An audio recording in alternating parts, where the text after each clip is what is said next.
Welcome to Buckets, brought to you by FanDuel Sportsbook. My name's Matt Moore. I'm the senior NBA writer for the Action Network, and this is part 2 of our off-season recap, 2023 recap of the NBA season, going over the biggest questions for you as a bettor going into next season. We got lots of great content in this episode. If you haven't, check out part 1 that dropped on Friday. Joining me to do this is Brandon Anderson, NBA futures analyst. And Brandon, we're recording a brand new intro to this episode.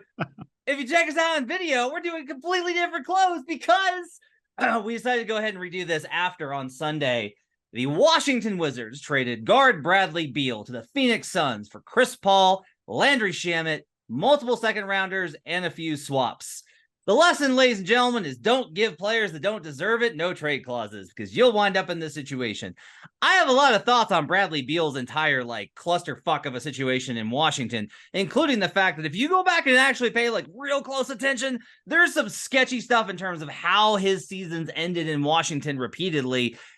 At the very least, you have to say that he has had trouble staying healthy for the duration of the season. Another thing to be concerned about, a team that is extremely top heavy with the Phoenix Suns. We're going to talk real briefly about this as far as from a betting perspective.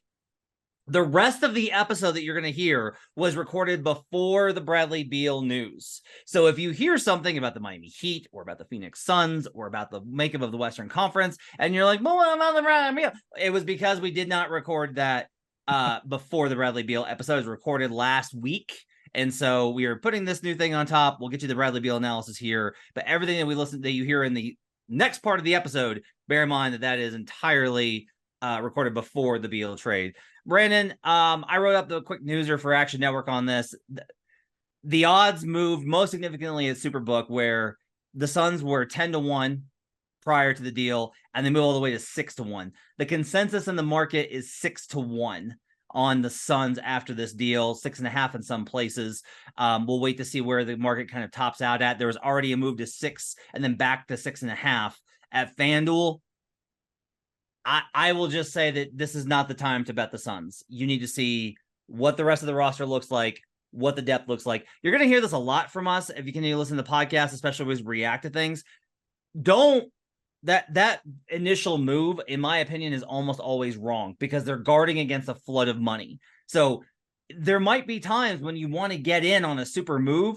You'll hear some of that prior, like when the Suns were mentioned as a Beal location. If you like the Suns with Beal, you should have bet them last week, and we'll talk more about that as the free agency rumors go. But for me, right now, the Suns are definitely a no bet. Let's see what the rest of the offseason looks like for them, and then we can evaluate going into the season. Yeah, in fact, as you listen to this, in about 30 or 40 minutes, I'm going to, from the past, tell you to bet on the Suns at the price before the trade that just happens. That's great. That is not me taking credit for this. Just this stuff is going to move around. That's all. It's going to keep on moving.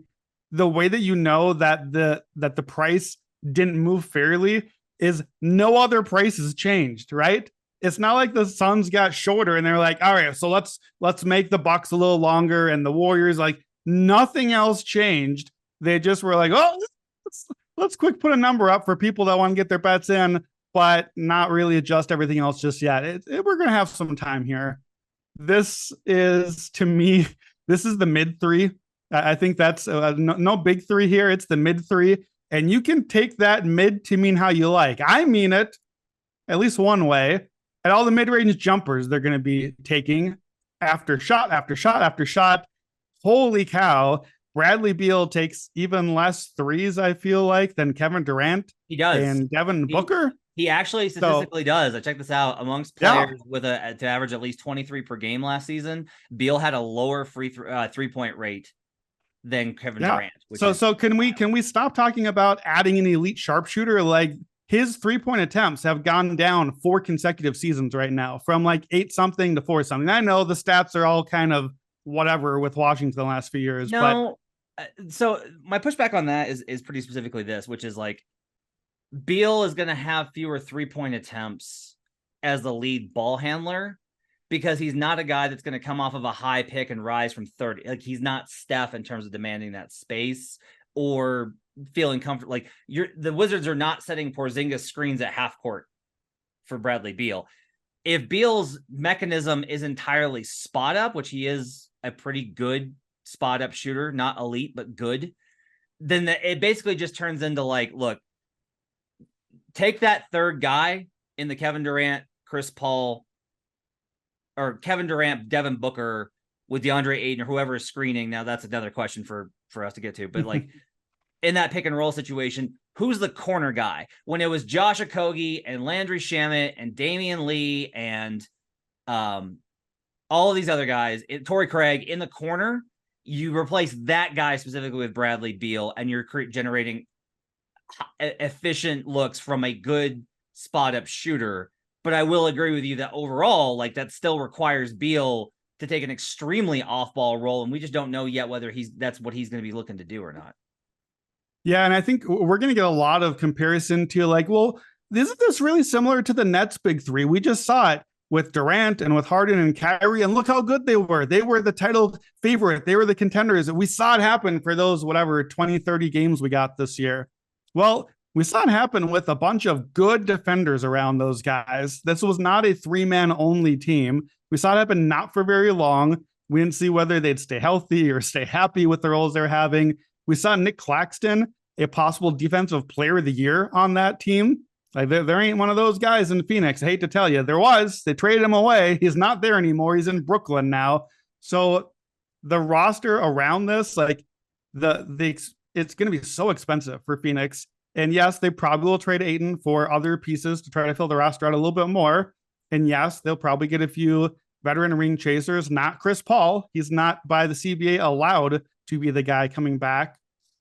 I'll be honest, here are my overall two takes from this. Number one, I literally tweeted yesterday, Saturday, when these rumors are coming out, please let me bet against the Beal, Durant, Booker Suns. I don't ask for much. My request has been granted. I'm out. I am out. I'm out. I'm staying out. Make me stay out. I don't like this team. I don't like three injury-prone guys. I don't like a mid-range team that is not going to get to the basket a lot and not going to shoot threes a lot. I don't like what the defense is going to be from this team. I'm out. I don't like it. I actually care the most about where Chris Paul is going to end up in this trade, because I think where Chris Paul goes, and according to Chris Haynes' report as of Sunday afternoon, possibly rerouting a trade, possibly back to the Clippers, a reunion time. If Chris Paul goes to the right team, I actually think that moves a championship needle for me more than this move. If that tells you anything as to how little I think of what the Suns team looks like right now. Yeah, so I would tell you that based off of what I've heard, the list of CP3 candidates, which is long, Houston, the Clippers, the Lakers, Miami, New York. Those are the five teams that I would look at, and you go like, well, they have Jalen Brunson. Well, you add Chris Paul and you play Chris Paul and Jalen Brunson, and you kind of figure it out. Maybe Chris comes off the bench. I'm just telling you what I've heard. So we'll see where he kind of ends up. It makes sense for Paul to go to the Clippers from the perspective of, one, his family's there, wants to be there. He's liked living in LA. Two, he has a lot of business interest there. Three, Kawhi, I've reported this over and over again. Kawhi has wanted a point guard upgrade. He wanted Fred VanVleet. Yep. They did not get him. They got Eric Gordon as like the B prize, and he was not satisfied with that. Like, Kawhi has wanted a point guard upgrade. Now, I don't know what this means for Russ. I don't know if Chris is like the replacement that Kawhi wants. All of these things are complicated, but I will just say that, like, again, by the time you hear this could be done. Like, I'm recording this on Sunday because, like, I need to go enjoy a little bit of my Father's Day. But depending on where Chris Paul ends up, I do think that winds up impacting these things. Would you agree with me, just from a betting perspective, probably our best look here is when Pacific title odds come out? That's where we try and find value, whether it's on the Kings, the Clippers. Yeah, I was going to say, I'm waiting for you to finish the sentence. Not on Phoenix. No, thank you. Certainly not Phoenix in a regular season. Maybe there's a playoff mode here, maybe by the time we get there. But certainly, I'm not betting on the regular season health of Beal, Durant, Booker. Like, they are not going to be pushing for a 1 seed or a division title or anything like that. So yeah, possibly Kings again, especially. We had the Lakers make the Western Conference Finals. We have the Warriors. We have the Beal Durant Suns. So, and the Kings just won the division, right? Is that all? Is that all the same division? Am I getting the teams right? No, you're on Okay, target. okay. Who knows who's in which division? I don't know. I do. So I know which teams I are in which usually division. know, but it's a June Sunday. By the way, happy Father's Day to you, Matt. Happy Father's Day to our listeners. Happy Father's Day yesterday, I guess, as you listen to this. But it's a fun trade because it's Bradley Beal, and like, I'll be honest, I just am excited, I guess, to watch Bradley Beal like play a meaningful basketball play again for the first time in what, half a decade. Like, I haven't seen a lot of Bradley Beal play. I think if a lot of analysts are being fair and serious, I think that would be a fair admission. I haven't seen him play for a while, that because he hasn't been irrelevant and he hasn't been playing a lot. He's averaging 52 games per season for the last 4 years. And I know we had shortened seasons and all of that. I understand, but you still played only 52 games. That still doesn't tell me you can play 100 games now, which is how long it takes to get to the finals and win.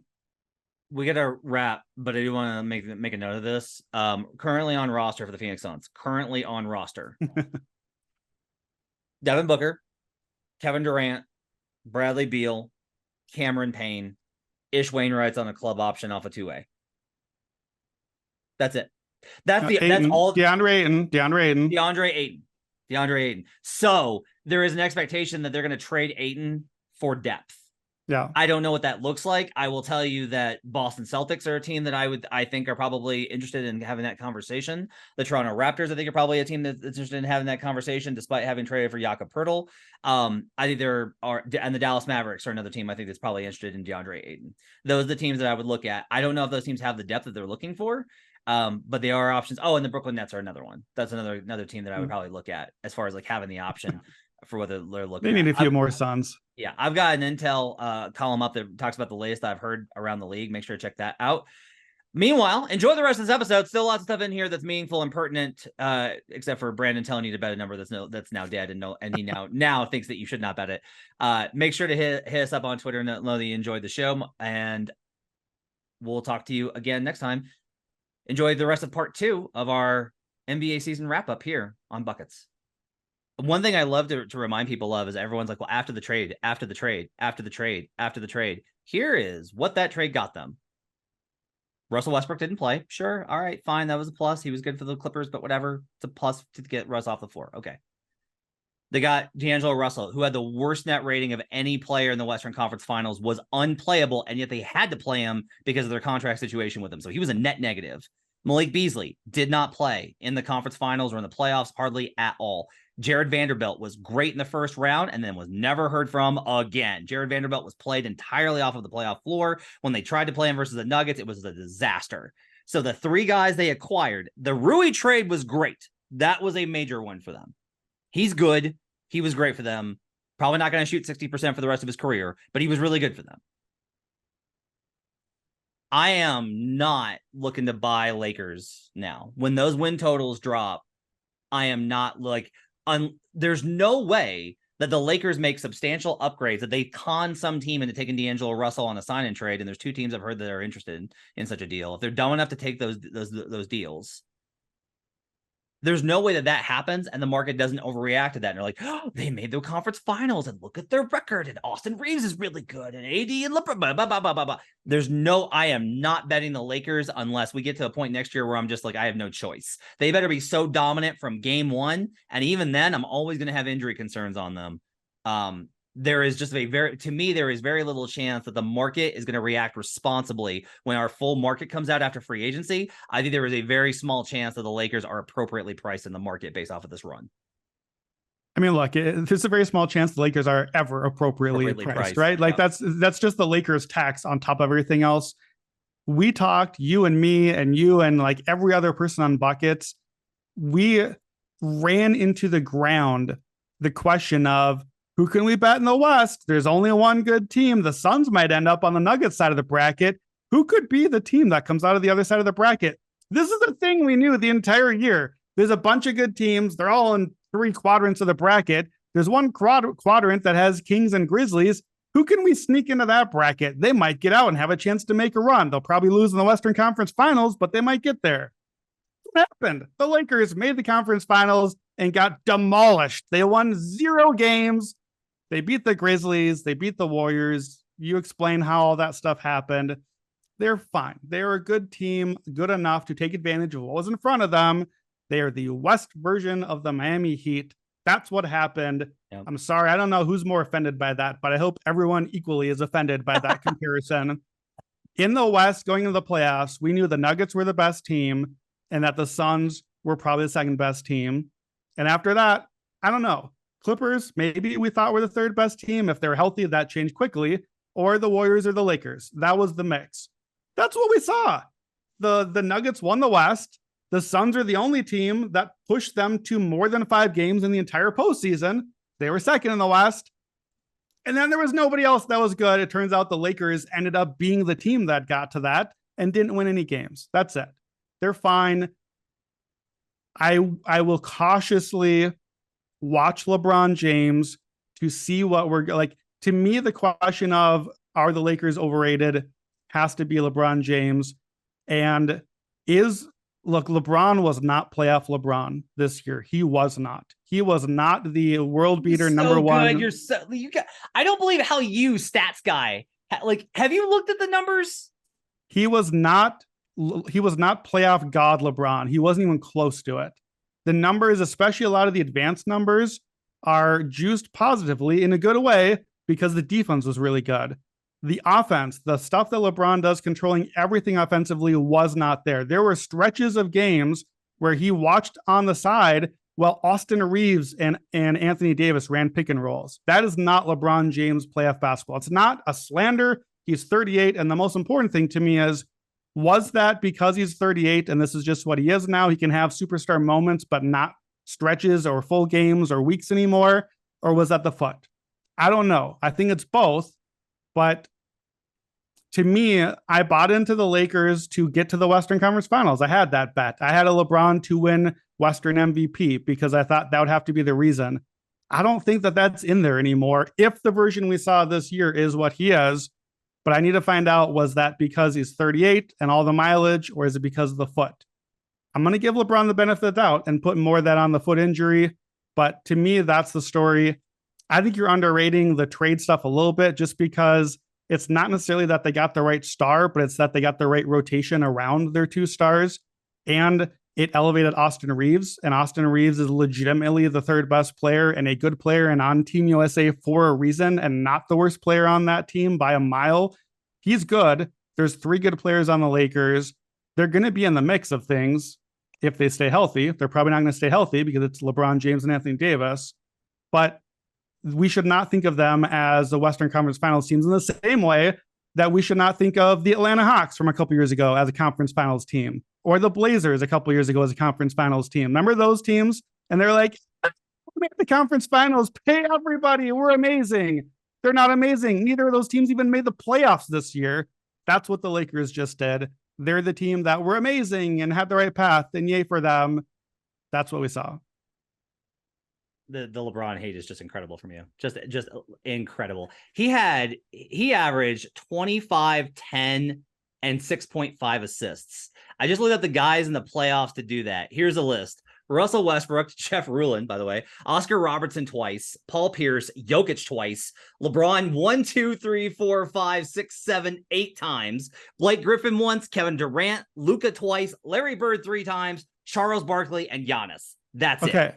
Okay, 63% from 2. So LeBron James was as good as Paul Pierce and Blake Griffin in the playoffs. Congratulations, LeBron James. But he was not like you named at the beginning of the podcast. We talked about Jokic. You said Jokic, Giannis, Steph. Those are the guys that can be the best championship winner on a court. LeBron has never played in the playoffs ever and not been on that list. He's not on the list anymore. That's it. That's the only point I'm making. He's off the top 3 list. That's fair. Next question. Does coaching matter more in an NBA with parity the way that we're seeing it now? Because we kind of admit that like the Nuggets were a great team, but they're not this all-time Warriors level team, right? However, I'll say this. Michael Malone was a better coach than, let's go down the list, Taylor Jenkins, Mike Brown. Steve Kerr's a better coach. I'll give him that one. I think he's a better coach than Ty Lue. I'll say that right now. I think Michael Malone is a better coach than Ty Lue. let's see. 7 was Darvin Ham, and 8 is Chris Finch. He's a better coach than those guys. On the Eastern Conference side, Michael Malone is a better coach than Joe Mazzulla, Doc Rivers, Mike Budenholzer. Oof, boy, Bud's. That's really tough on Bud. They both have 1 championship. I will give Malone the credit because he's more flexible, but like Bud's pretty close. Let's see. JB Bickerstaff. Yeah, I was waiting for that one. Tibbs. And then 7 was he's a better coach than Quinn Snyder. And Nats, you missed Nats also. He's a better coach than why am I blanking? Jacques Vaughn, thank you. And obviously Spo's a better coach. So there were 2 coaches better than Malone in the playoffs. Spo was obviously a better coach than all of those guys in front of him in the East. So in my opinion, 2 of the top 3 coaches wound up in the finals.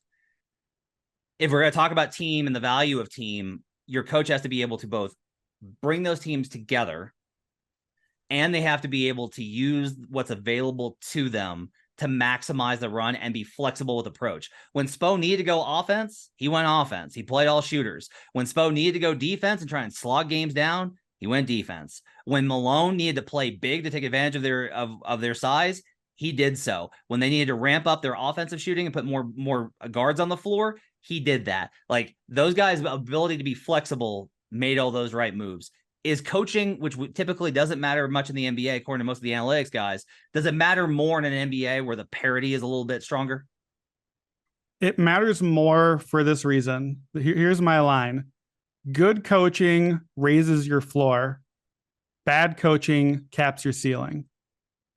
So back to the Spurs, the 2 decades of Spurs. Pop is awesome. Pop is the all-time great coach. Don't need to argue about that. He raised that team's floor by building a great defense. Usually that is tied to great coaching. Michael Malone is a little different because of the great offense. Most times, teams that have great coaches like Spoelstra year after year after year have awesome defenses because of what they install on the team and what the players they get and what they get, the role players and everyone night after night after night. Good coaching raises your floor so that you can win games your team should be losing, that other teams would be losing, because your defense kept you in it enough to give you a shot, even on the bad shot variance nights and all the other things. Miami won oodles and oodles of clutch games this year. Many teams aren't even in the situation to win that clutch game. They just lose. Spo's coaching raises the floor to keep them in that game. It raises the floor on a team that should have lost in the play-in tournament. It kept them just close enough for Max Strus to hit a bunch of threes and make the tournament. And then, hooray, they're in the finals. Like, it kept that in play. That's what good coaching does. It raises the floor of the team. Bad coaching caps your ceiling. I'm looking at you, Joe Mazzulla. Whatever Boston could be, and I'm sorry, whatever Philadelphia could be, if you don't have the right coach to make the adjustment and to put your guys in the best position, and look, we did this with Bud. Like, Bud won a championship, but we've done this with Bud over the years. Bud is the good coaching raises your floor year after year after year. Great defense, lots of regular season wins. Bud also has been, at times at least, the bad coaching caps your ceiling. And he's grown over time, and I'm not sure he is that anymore. But for a while, that's why we had to stay away from Milwaukee and why we were not really in on that when that run happened and why it almost didn't happen. They struggled against Atlanta a little bit. They were down 0-2 in the finals to Phoenix. That was maybe bad coaching isn't fair, but non-great coaching. So good coaching raises your floor. Bad coaching caps your ceiling. To me, that's the takeaway. And that coaching is a great inequality.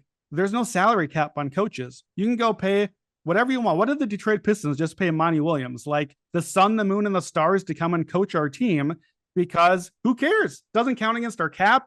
They paid him like he is a third starter on an NBA team because they can. So ownership and coaching is an advantage that some teams just can have that others won't have. The Cavs are, in my opinion, a team that I want to include in my, I want to bet the Cavs as a long shot, and I can't do it because of what JB Bickerstaff showed this year. Because bad coaching caps your ceiling, and we saw that immediately in that first round. Yeah. We got 3 more and we'll get out of here. Does offense win championships? So I read about this on Action Network. and I phrase it a very specific way. Okay. Which is it's a very nuanced point. The point here is not that defense is irrelevant. Okay. Defense still travels. Defense is still important.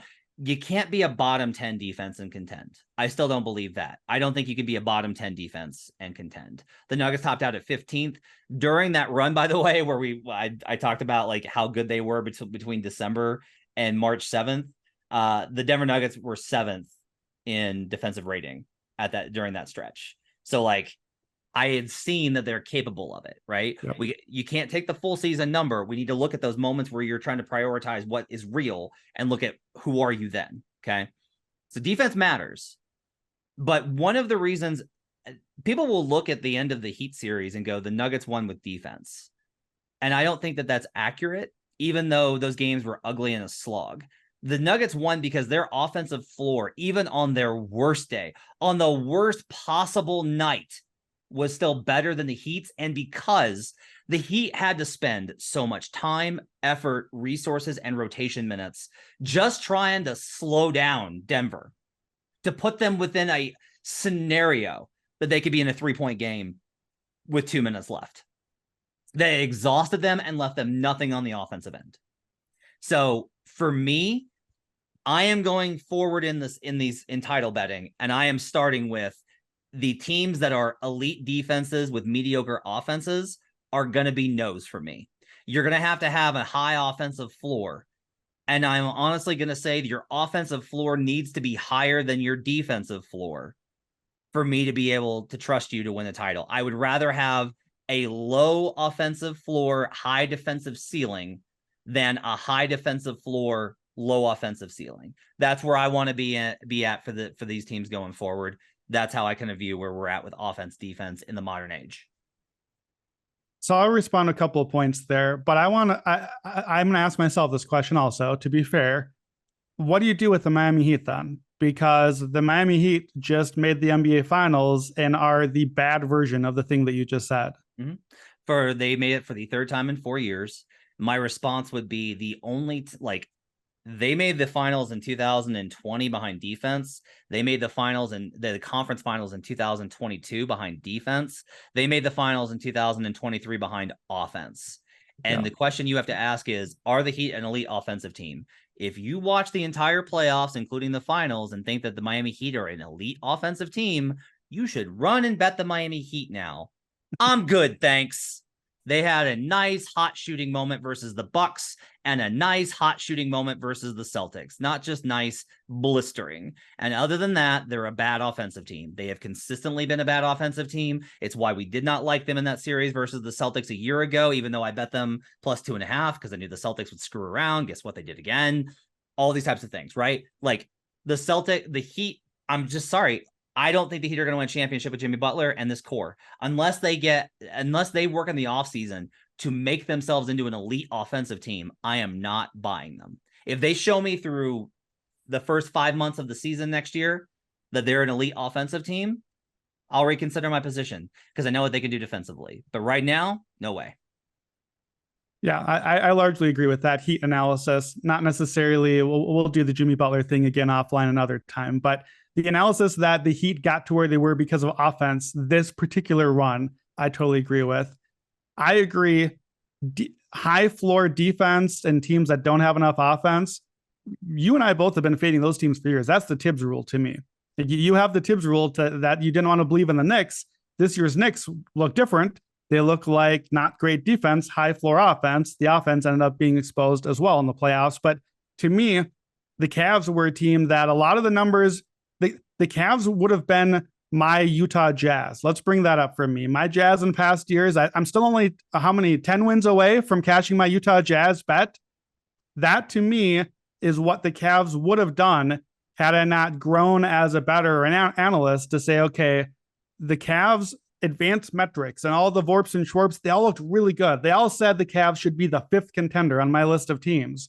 I never bought it because of the thing you're saying. The defense was there. I did not think the offense was going to be good enough when it got to the playoffs.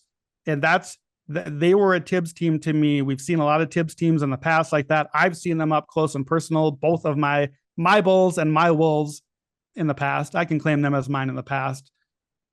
those teams, and I think the Heat still belong in that mix of teams, and that's partly is why they were the 8 seed as well. I'm not sure I'm ready to do the offense wins championship only because defense also won championship. Like, yes, the Nuggets offensive floor was there, but they also had to really ramp up their defense to get there. That's part of why I never quite got there as a title team for them before this run, because I wasn't sure if they could do that defensively. I'd also had noted it in January, February, but I wasn't sure if they get there. Part of a defense being good during that stretch is the offense being so good that you're taking the ball out of your own bucket every time and the defense gets to set up. Like, that's all tied together. Here's my take. Offense wins championships, yes. Defense wins championship. Like we saw that with the Warriors. All the Warriors teams, great offense, won championship, but they were really, really good defensively and sometimes great defensively. I don't think offense wins championships. I don't think defense wins championships. MVPs win championships. I've sent you some of the numbers on this, so I'm just going to give this point here. Since 1960, so once the league got a little bit established, 64 champions.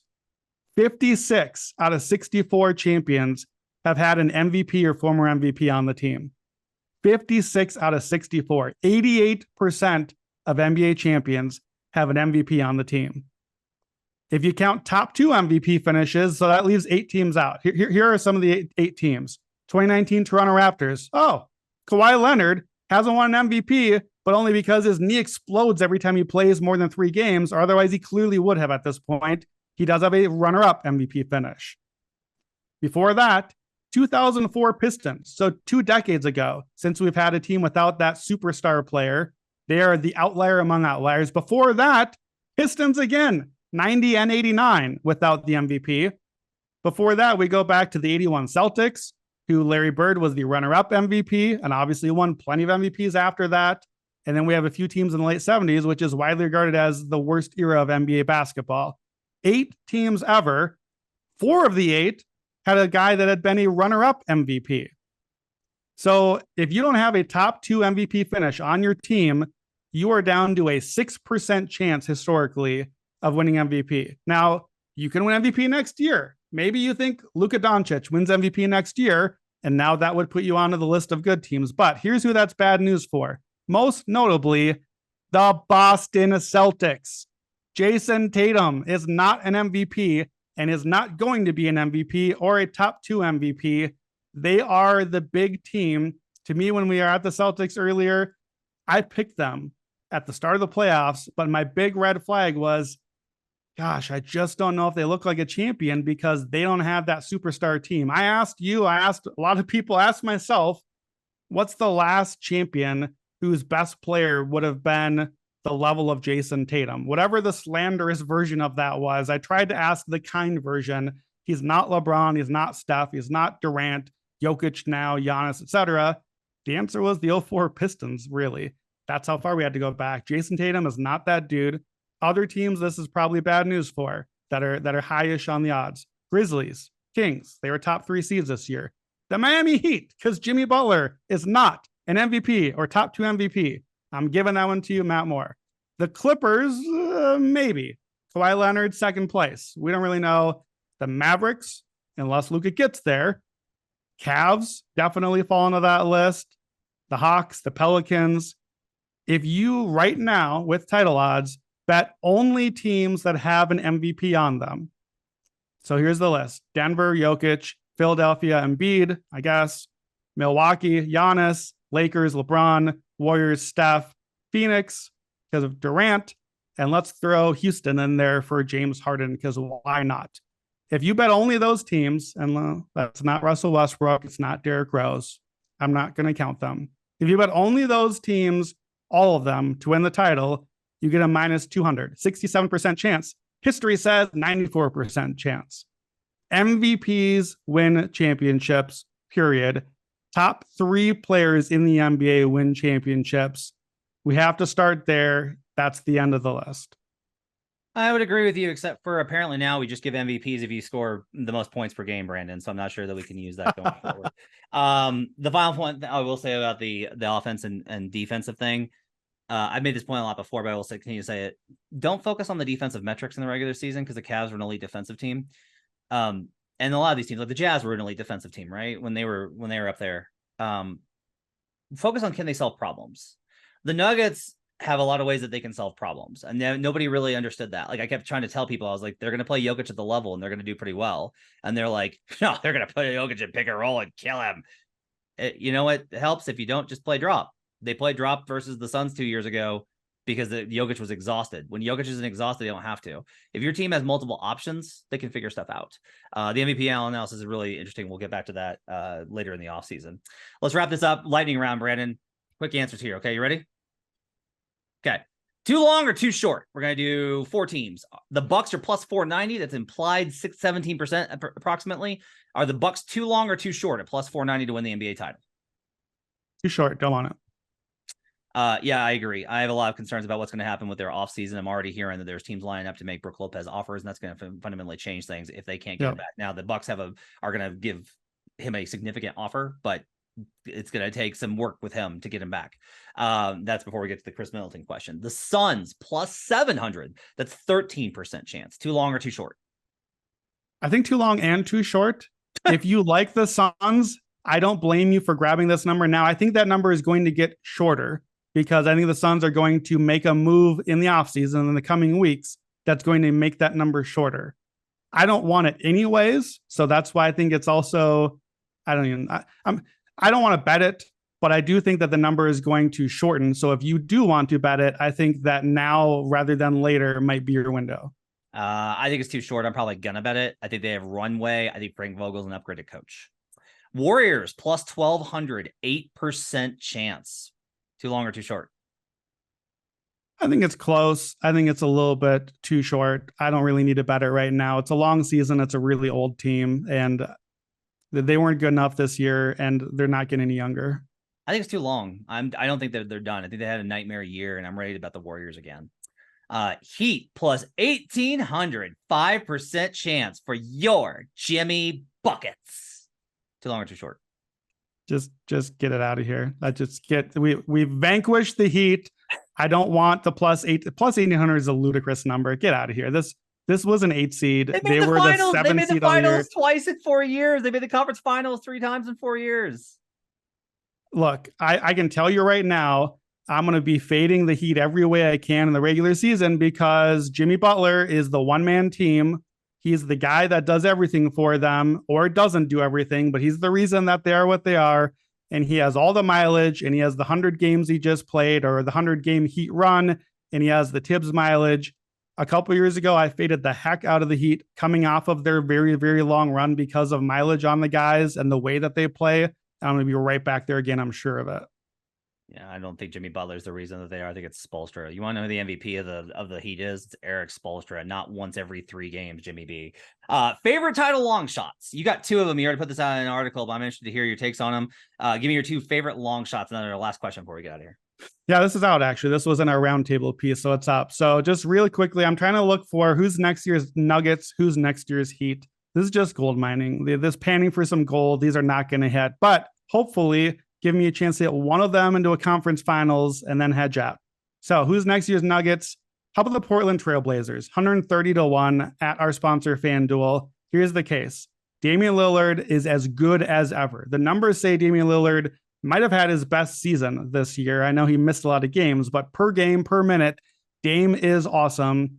Dame is a guy who could be near that list, not top 3. He's not going to be top 3 as a small guard, but he can be in the next tier of guys. And I think was for much of this season. He's the Jokic here, not the level, but he's the homegrown star.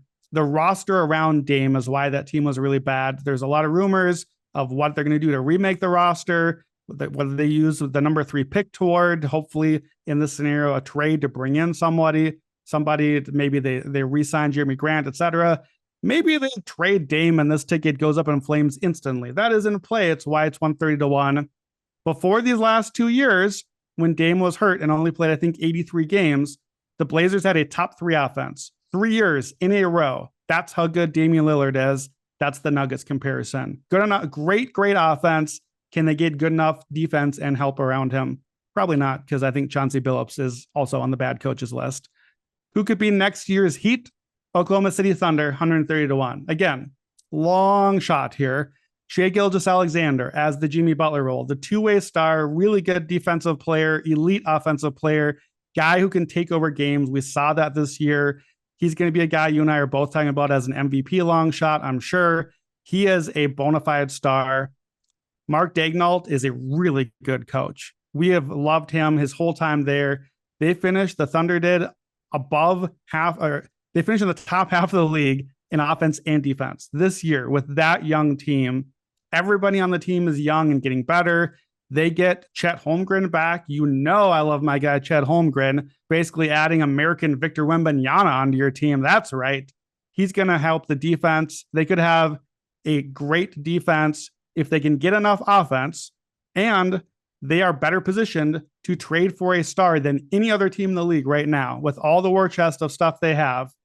And they get Jalen Williams to make another jump, the one without the Y, the one that plays offense, and Shea another jump. If they get enough offense, they can make a run. Two teams, Blazers, Thunder, 130-1. Neither one's going to win the title. But if I can get one of them to the conference finals, I can pivot out and hedge and make some money. Mine, the Atlanta Hawks, 100-1 plus 110,000. So here's like the long and short of this. Okay. The MVP thing obviously goes against me here with Trae Young, right? I want runway and coaching. That's the combinations that I want here. Can you get better? And do you have good coaching? I believe in Quinn Snyder. Yep. I legitimately think that Quinn Snyder's limitations in the playoffs with Utah were because of roster and personality dynamics and not because of scheme. He has built consistently great offenses. You saw how much better Atlanta was. Like, they beat the Eastern Conference champion, by the way, in a play-in game. You saw the impact that he had. Okay. Now, I've already welcome to the offseason. John Collins is back on the table. Once again, I'm hearing John Collins rumors for the 1100th time. I'm not going to believe it until he's dealt. Like, I'm going to write that in the article that you're going to read on Action Network, is like, until John Collins is physically in another uniform, I will not believe it. They have a lot of room here, though. They have Clint Capella, who they can trade and then start Onyeka Okongwu and then add another center behind him. They have DeAndre Hunter, who's a big wing that can shoot that other teams will probably have value on. John Collins continues to get interest from around the league. Dallas is another team that continues to, like, they've been banding back offers for forever about him. They've got Bogdanovich. They can be able to make an offer on him based depending on what happens in free agency. And ultimately, if they want to move on from Trae Young, they can.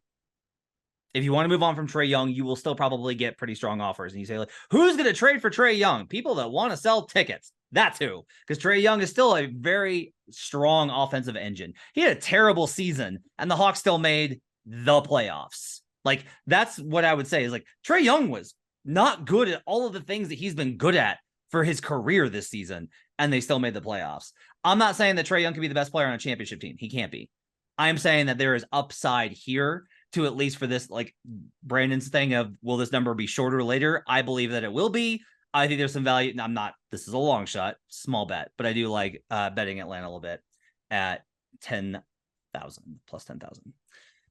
That's going to do it. That's your season wrap up. From now on out, we're only looking forward to next season. We will talk draft on Monday and Wednesday of next week. We will break down NBA free agency as it goes along. You'll have WNBA episodes. Thanks for joining us. My thanks to David Payne, our producer. For Brandon Anderson, NBA futures analyst, who's going to take, after the draft, take some time to recuperate before football starts. I'm Matt Moore. Thanks for joining us. We'll see you guys again next time. And until then, let's get buckets.